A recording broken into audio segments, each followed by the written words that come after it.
Spoštovani, lepo pozdravljeni v tako velikem številu, ne samo medije, med nami so tudi še drugi gostje. Mogoče nekateri, če niste prej prisostvovali, Zveza kmetic Slovenije je pred 1 uro predstavila tudi koledar za leto 2018 in ob tem pripravila tudi čudovit dogodek.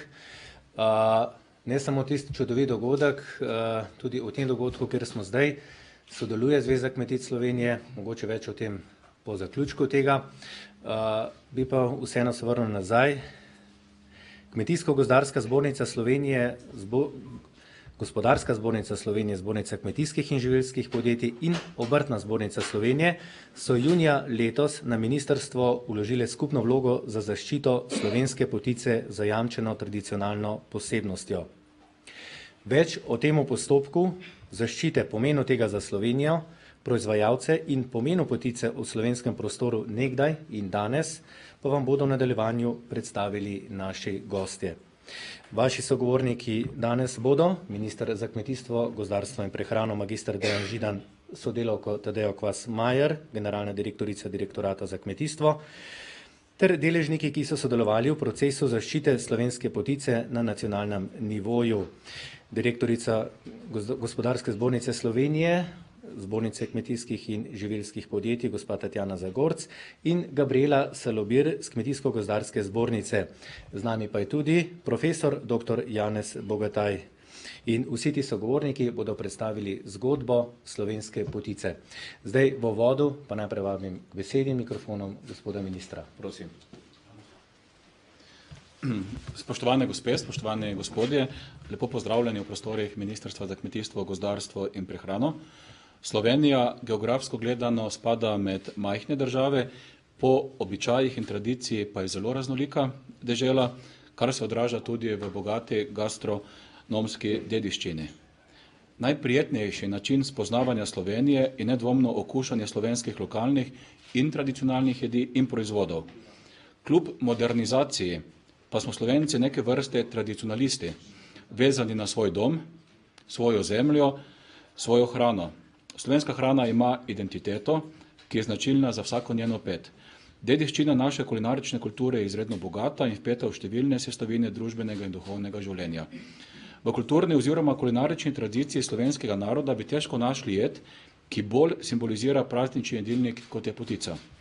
Potica ima posebno mesto v slovenski kulinariki, je slovenska posebnost in znamenitost, skorajda nacionalni simbol. Že stoletja krasi praznične mize Slovencev. Brez potice ni pravega praznika, na prazničnih mizah ne sme zmanjkati zlasti v božiču in veliki noči, prav tako pa tudi ne na družinskih slavjih. Potica je razširjena po vseh slovenskih pokrajinah, vendar pa so te potice med seboj raznolike, tako po imenu, nadevi, po vrstah testa in tudi po obliki. Tako poznamo več kot 100 različnih vrst potic, pri pripravi nadevov za te imenitne sladice pa velikokrat velja, da kolikor je gospodin, toliko tudi slastnih receptov zanje. Samo ena potica, ki se bo proizvajala, pa bo enotna, tako po vrsti testa, nadevih in obliki, kakor tudi po imenu. To je slovenska potica, ki jo je zaščitilo ministrstvo na podlagi skupne vloge Kmetijsko-gozdarske zbornice, Gospodarske zbornice in Obrtno-podjetniške zbornice Slovenije. Slovenska potica je tako pripravljena s 5 tradicionalnimi nadevi, orehovim z rozinami, rozinovim, pehtranovim in pehtranovim skuto. Pečena je v potičniku, ki zagotavlja edino pravo obliko potice, to je okrogla, z luknjo v sredini, njen zunanji rob pa je gladek ali pokončno rebrast. Potresena je lahko sladkorjem prahu in kot taka predstavlja slovensko narodno sladico, na katero smo Slovenci zelo ponosni. Ob tej slovesni priložnosti se zahvaljujem vlagateljem vloge za zaščito slovenske potice, ki ki se še kako zavedajo pomena te naše izjemne kulturne dediščine in naše naloge, da slovensko potico kot našo najbolj tradicionalno kulinarično dediščino ohranimo tudi za naše zanamce, ter njeno prepoznavnost še dodatno prenesemo izven meja Slovenije kot ambasadorko Slovenije. Najlepša hvala.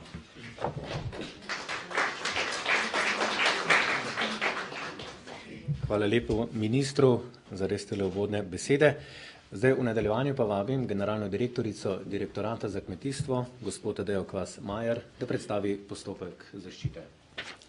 Lepo pozdravljeni tudi v mojem imenu.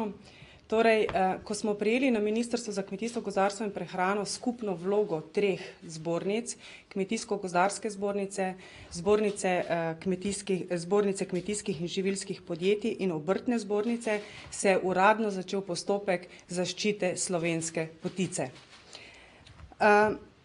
V bistvu se je začel postopek zaščite po zajamčeni tradicionalni posebnosti.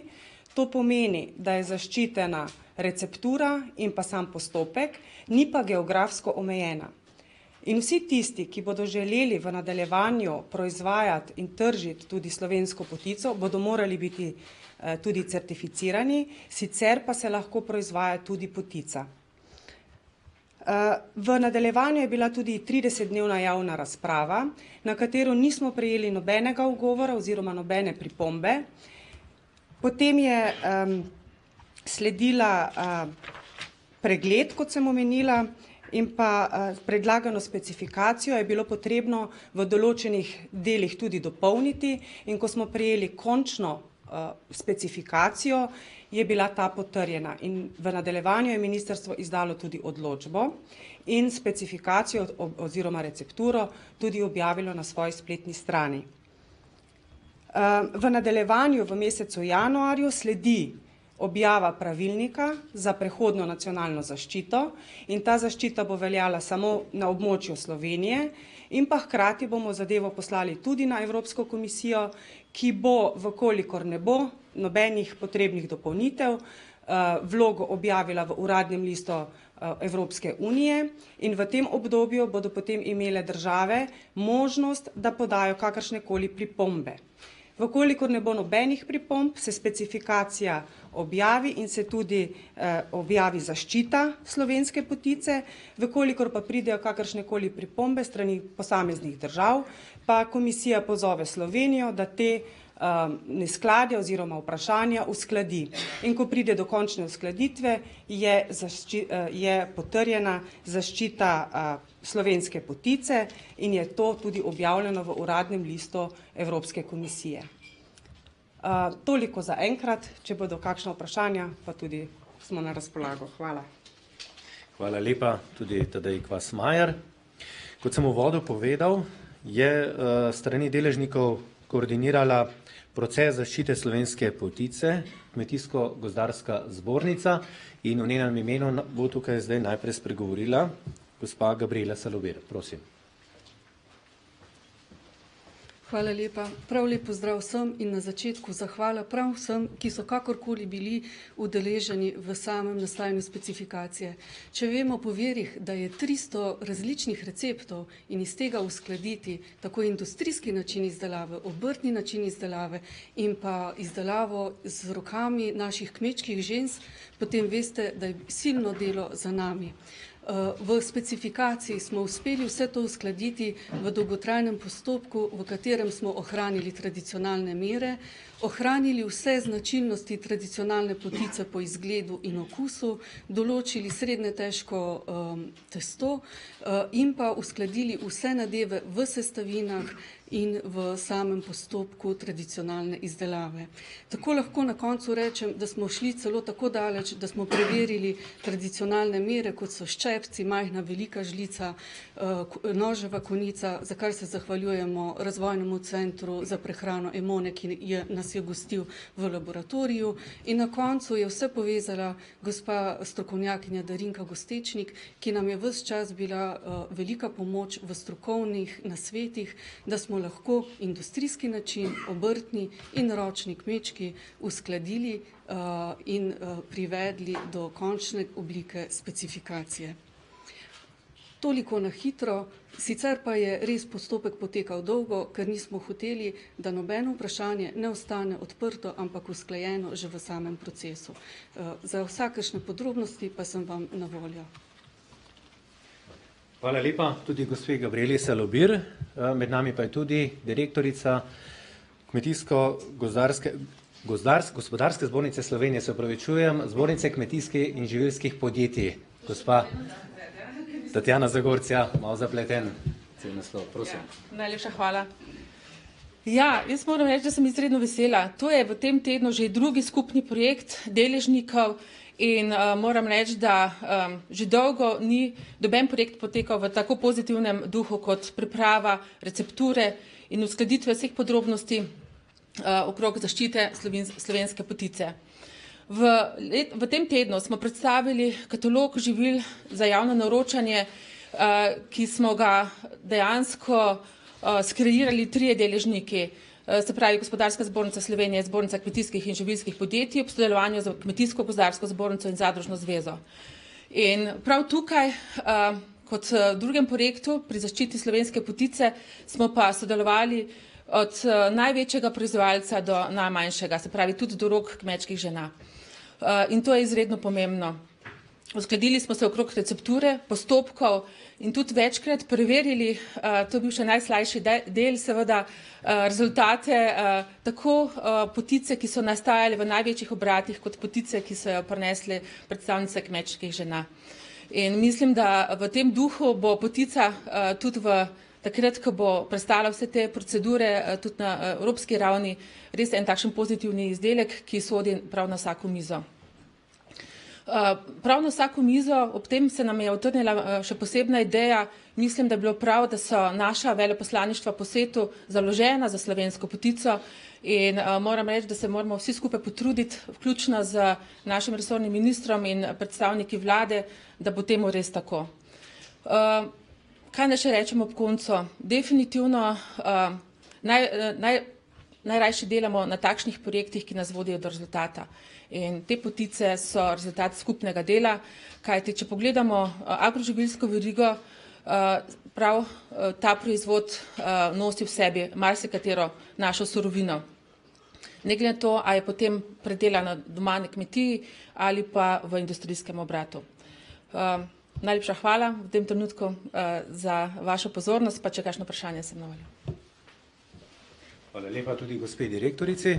No, to sladkobnost, ki jo je omenila gospa Zagorčeva, pa je v slovenskem prostoru prisotna in razveseljuje slovenski prostor in Slovenci že verjetno kar precej časa. Verjetno nam bo nekaj več o tem povedal profesor dr. Janez Bogataj, ki ga seveda v prostoru kar dobro poznamo. Hvala lepa za besedo. Spoštovani minister, dame in gospodje.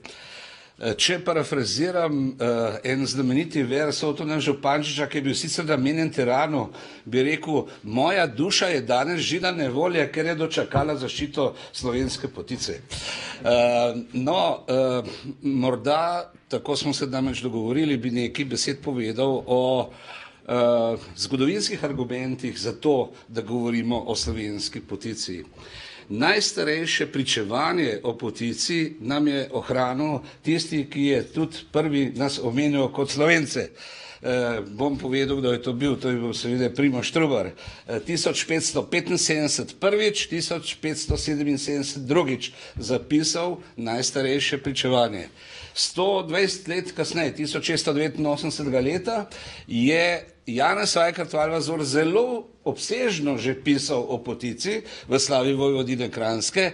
Ta njegov zapis je tako natančen, da če ne bi imeli današnjega recepta ali pa današnjih receptov za potice, bi lahko po njegovem opisu spekli, bi rekel, kopijo potice iz tistega časa.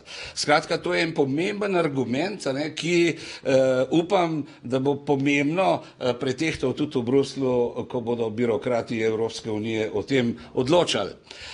Potem Valvazorjevem seveda sledi še cela vrsta drugih, ampak ta dva sta pa, se pravi Trubarjev zapis in pa Valvazorjev sta pa najstarejša. Kdaj je bila pa potica prvič upodobljena, se pravi, da imamo vizualno podobo, to pa razmeroma pozno, šele ob drugi polovici 19. stoletja v znamenitem enciklopedičnem delu Österreichische Ungarische Monarchie im Wort und Bild, se pravi Avstro-Ogrska monarhija v sliki in besedi, kjer je seveda pri razpravljanju o obsegu velikonočnega praznovanja na Slovenskem upodobljena tudi potica. Kasnejše upodobitve so seveda številčnejše in jih ne bom omenjal. Skratka, vidimo, da imamo za to kar nekaj zgodovinskih argumentov, tako kot smo jih imeli tudi za krajinsko klobaso. Skratka, seveda pa se postavlja tukaj še cela vrsta drugih vprašanj. En zelo pomemben argument je tudi ta, da imamo danes 4-5 zelo pomembnih prireditev na temo potice. Mislim, da je to zelo pomembno, da ne znamo samo nekega živila pripravljati, ampak da je to živilo pomembno, se oblikuje in daje ton pravzaprav nekim javnim prireditvam, ki so povezani tudi z ocenjevanjem, kar prispeva k dvigu kakovosti te sladice. In čisto na koncu mi dovolite, da povem še eno misel, namreč kaj je sedaj, Mislim, da bo zaščita slovenske potice lahko pomemben izziv slovenskemu rokodelstvu, slovenskemu obrtništvu in slovenski morda celo industriji, da nam bo ponudila tudi pekač potičnik v primernih količinah in da se bo poleg potice prodajal tudi ta pekač. Skratka, to je pomembna sestavina, kajti eden izmed pomembnih argumentov, da je to res slovenska potica, je to, kar je že gospod minister v svojem govoru poudaril, namreč, da je obod te potice, zunanji obod te potice ali gladek ali pa narebren. In če je narebren, mora biti rebra navpično. Vse, kar je poševno, je seveda germanska kulturna dediščina. In v novejši kulinarični literaturi nam tudi nekateri naši sosedje priznavajo, da je potica naša. Ena zadnjih zelo pomembnih italijanskih monografij omenja tudi sestrične, bom rekel, te pogače na italijanski strani, ampak avtor, ki je zelo ugleden, pravi, potica je pa jed naših slovanskih sosedov. Skratka, mislim, da smo na dobri poti. Hvala lepa.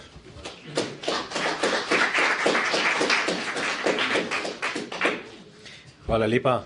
Tako nekako smo zdaj osvetlili zgodbo od začetka postopka do zgodovinskega vidika. Jaz verjamem, dragi novinarji in novinarke, da se je kakšno vprašanje tudi vmes porajalo. Tako da kar prosim, Jernejka že dviguje roko. Lahko, ja, res se mi je nekaj potrnilo. Koliko je že zdaj teh slovenskih zaščitenih potic, recimo danes ali pa v tem tednu, kar je zaščitena, v prodaji? Mogoče predstavniki še... Zdaj pa točno potem bo to se zgodilo po najboljšem scenariju. Lahko jaz odgovorim, kar? če se najmanj nekako prisvojim za to. Tukaj. Čisto kratko.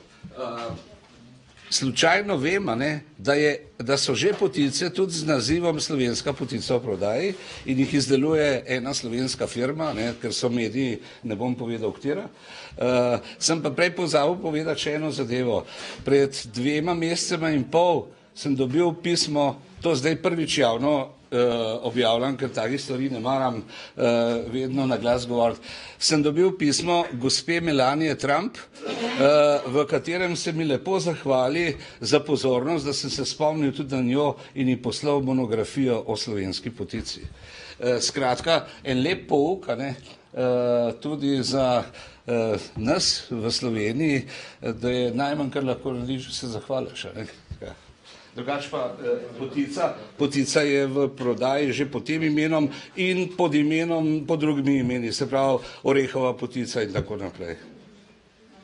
Gospa direktorica. Sicer pa pravno formalno, v bistvu vsak, ki želi prodajati slovensko potico, se mora v roku 1 leta certificirati. Se pravi, certifikat mora dobiti v roku 1 leta, po tem obdobju pa ni več potrebno. Mi upamo, da bomo čim prej dobili tudi potrditev strani komisije. Pravilnik, tako. Takrat se bodo lahko začeli. Tako, začeli, tako. Zdaj pa pričakujemo recimo po optimističnem scenariju, da bi lahko evropska zaščita začela veljati. Najbolj optimističen scenarij je v roku leta pa pol do 2 let, da se procedura, ki je potrebna, dokonča in uskladi. Kaj konkretno, prijatelj, izgleda, kaj konkretno bo pomenila ta zaščita v primerjavi recimo z drugimi poticami, ki so Če bo proizvajal slovensko potico, to pomeni, da mora biti, tako kot je bilo omenjeno, najmanj premer 14 cm, da morajo biti v potičniku, torej okrogle, da mora biti 3 do 4 krat zavita, da mora biti v potičniku, ki ima ravne te rebra, in pa 5 nadevov. Se pravi je orehov z rozinami, rozinov, potem je pehtranov in pehtranov za skuto. Teh 5 nadevov in proceduro, kakšno testo, oblika, premer, vse to je v zaščiti. Če pa bo proizvajal drugo potico, razen teh 5, pa se imenuje samo potica. Zakaj se pa nismo odločili za geografsko zaščito? To je v bistvu težje, v bistvu že imamo v Sloveniji, že imamo 3 proizvode, ki so zajamčena tradicionalna posebnost. Lahko se bi zgodilo, že doktor Bogataj, profesor Bogataj je omenil, da imajo tudi Germani potice in tukaj bi lahko naleteli verjetno tudi na več težav, kot pa z samimi nadevi, z samo proceduro, z obliko in tako naprej, kjer imamo v bistvu zgodovinske dokaze, da to zadevo lahko zaščitimo. Torej, teoretično bodo lahko po vsem svetu proizvajali slovensko potico, če se bodo držali tega recepta. Tako je. In to je zelo velika promocija za Slovenijo. Naprej.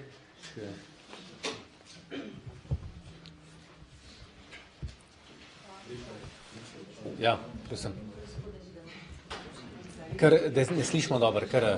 Kaj boste naredili, da potica ne bo končala kot teran? Oziroma, s čim se bo dogovarjala? Teran je uspešno zaščiten in ne samo slovensko. Zaščiteno vino izjema, ki jo je dobila Hrvaška za uporabo imena grozdja, bo spodbijana in spodbita na ravni zakonodaje, torej v pravnem postopku. Ob tem pa je potrebno še nekaj vedeti. Teran je zaščiten tudi kot industrijska lastnina in v Sloveniji, ker tako in tako prodajno tržišče za teran se lahko prodaja samo pravi teran, to je teran sa krasa. Kakšni so argumenti za zaščito potice, poleg zgodovinske vrednosti, ki so omenjeni gospod Strugar in Valvazor?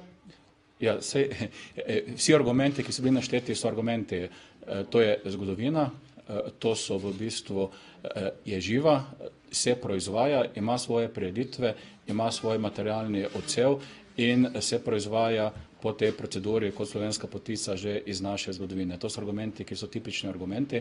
Mogoče še nekaj, da povem, ne. Slovenska potica, tudi če jo bodo proizvajali drugod, mora imeti naš certifikat.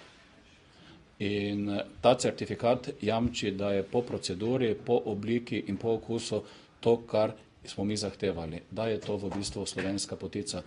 In kakor je bilo pred tem povedano, ne, slovenska potica, tudi posod drugod po svetu, je podobno kot svetovni dan čebel, ki bo razglašen 20. decembra, torej čez 5 dni, je ena najlepših oblik promocije Slovenije, kar se tudi zaslužimo.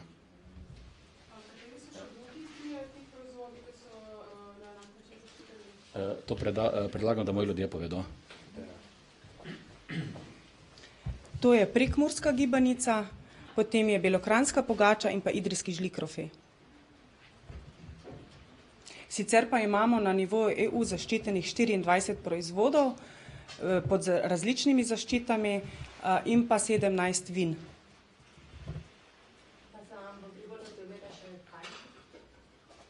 Mi seveda upamo, da ja, ker imamo veliko posebnosti v Sloveniji in zakaj pa ne bi tega zaščitili in s tem tudi promovirali Slovenijo širom sveta in pa tudi turisti prihajajo v Slovenijo in lahko košček Slovenije vedno odnesejo domov. Kdo pa ta organ, ki certificira oziroma pri katerem se zainteresirani bojo specificirali, bojo dobili to dovoljenje? V Sloveniji sta imenovana 2 certifikacijska organa, če želite lahko poimensko, če ne. No.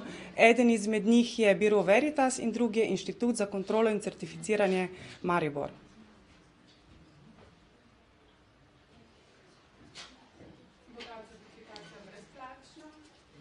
Certifikacije običajno niso brezplačne, nudimo pa v okviru programa razvoja podeželja tudi možnost povračila certifikacijskih stroškov.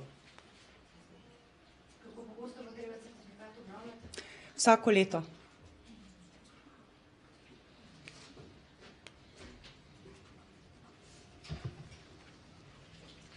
Hvala tudi. Ja. Na ministrstvo ne, če pa kontrolnim organizacijam, to pa žal ne vem.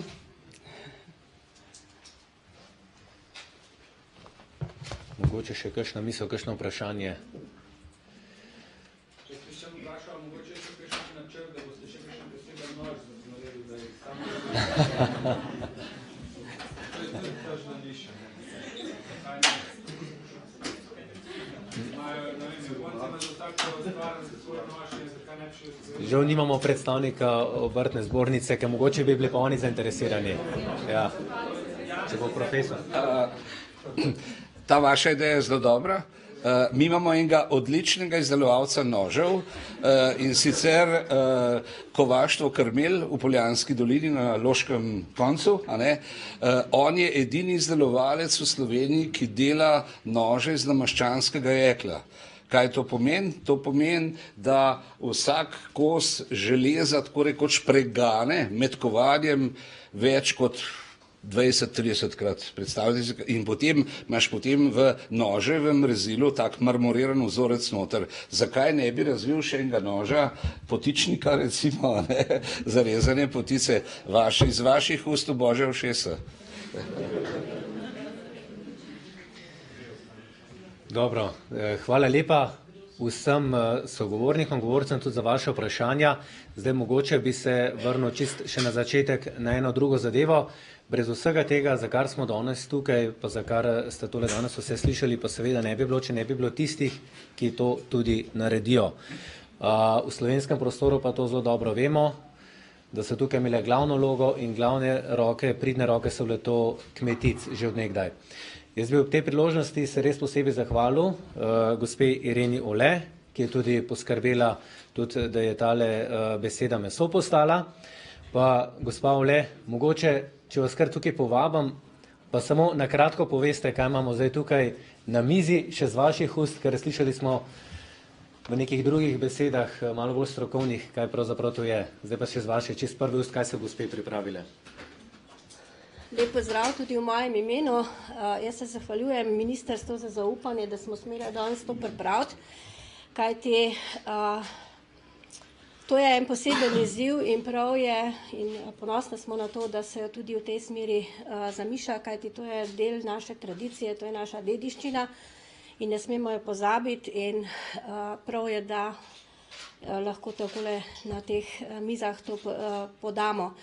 Tamle se sicer opravičujem za napačno obliko, ampak to je bilo res na hitro, pa v tem času, ko tudi interneti niso nekje delali, se ta receptura, čista navodila niso dala podati, zato je pač model nekoliko drugačen. Tako da jaz mislim, da je prav, da te potice čim večkrat srečamo.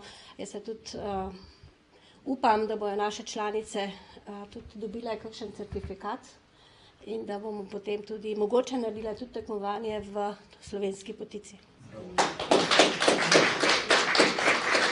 Najlepša hvala. Gospa Irena, samo še sekundo bi vas prosil. Zdaj zadnji del dejanja pa je, mogoče ste vi kot glavna ženska kmetica iz tega, da boste vse tele govorce mojim pokazala, ker mora vsak sedaj prijeti en nož. Tako da najprej vam minister, zdaj gospa Gabriela, Tatjana in profesor Bogadaj, da primete vsak en nož. Gospa Irena bo pa povedala, kako se to pravilno naredi.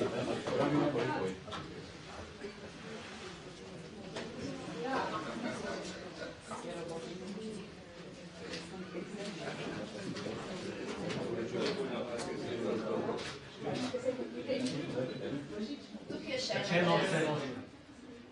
Čakaj, kdo je profesor Bogadaj? Ti ste že odrezali nekaj?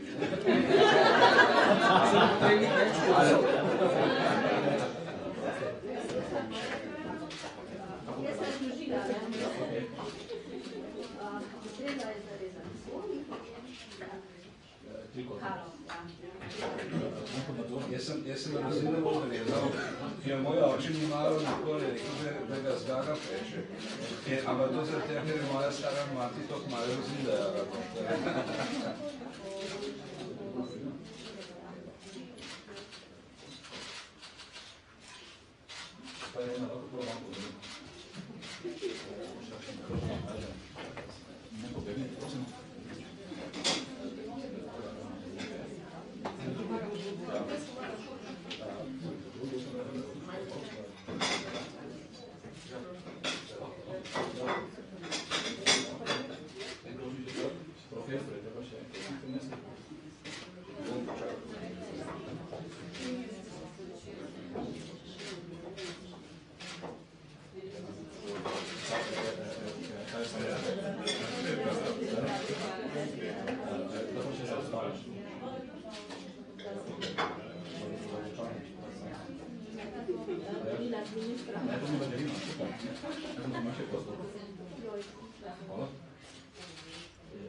Zdaj mislim, da pa v drugem delu bomo pa zdaj nekoga prosili, ki je to res dobra vlada, da bodo še vsi tukaj, ki ste prisotni, dobili slovensko. Pa danes se odpadejo razlogi leta in podobno. Če nam profesor Bogadaj pa čisto povedal,